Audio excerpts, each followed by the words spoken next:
Hi everyone, welcome again to another video clip from Teacher Joseph. If you want a copy of this weekly lesson, you can get it from teacherjoseph.com. It's free, it's in the top of my menu on my website.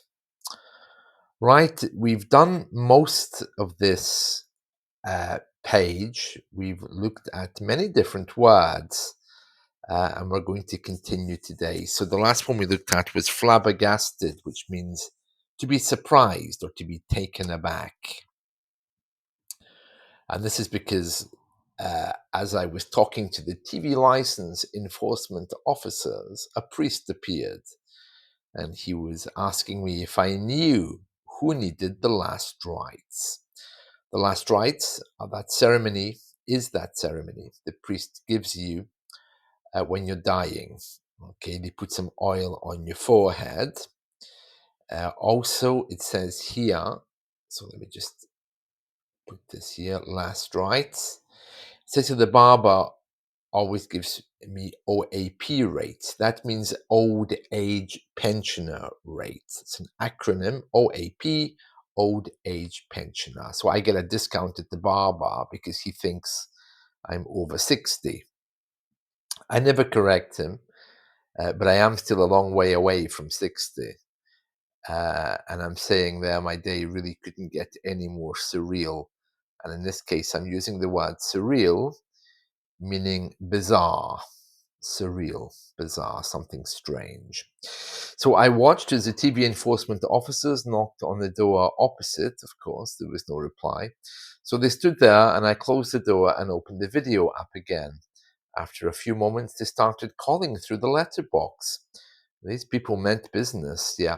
So when we use the phrase meant business, we went over this a few weeks ago as well. It means that they really are serious. If you mean business, it means you're serious about something.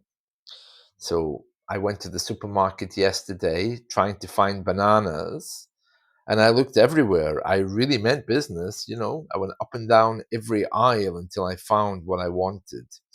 People who mean business, they don't stop until they get what they want, whether that's on the phone, in your personal life, shopping for bananas.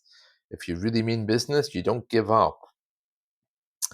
And I had forgotten just how much power they have. They can choose to simply give you a penalty, or if you agree to trot down, that should be, of course, to the post office. Trot down to the post office. To trot is to walk at a fair pace. Horses trot, for example. And buy a license immediately, they will overlook the fact that you had a TV without one. You can buy it online as well. Just a little bit left. There was indeed someone inside. I could hear difficult conversation. There was a guy insisting he didn't have a TV. I'll just jump over this. He was wearing a kaftan. Yeah, that's one of these long robes. In Arabia, they call them thobes. It's like a long all-in-one dishdasha type of robe. Love beads, that's those thick beads that men used to wear in the 1960s. He kind of looked like Barry White, but not as entertaining. He wouldn't let the TV license people in. Then they reached a compromise. This is an interesting word. A compromise in English means an agreement.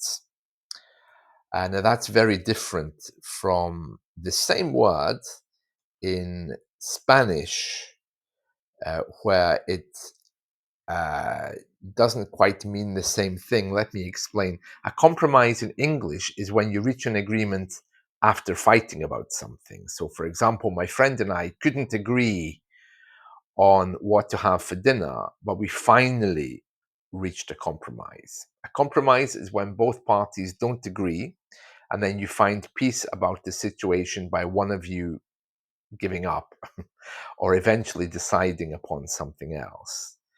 However, in many other countries, in Spanish, for example, the word compromiso simply means an agreement or a contract. So it's a little bit different in English. The two men left looking happy. A thought came to my mind that they were earning commission. You know, in some jobs, you earn money for every problem you solve. So maybe they were earning commission, I don't know. My video doorbell hadn't picked up anything from that apartment in weeks, so it was really strange that the man living there hadn't left in weeks. By the looks of him, it looked like he hadn't left since 1967. And the moral of the story is get a TV license, or if you own a TV and live in the UK, they will find you if you don't. Yeah, okay, so probably the main one here is OAP. It's how we refer to our older people, old age pensioners. That's it from me. Have a wonderful day, and I'll be back again tomorrow. Bye.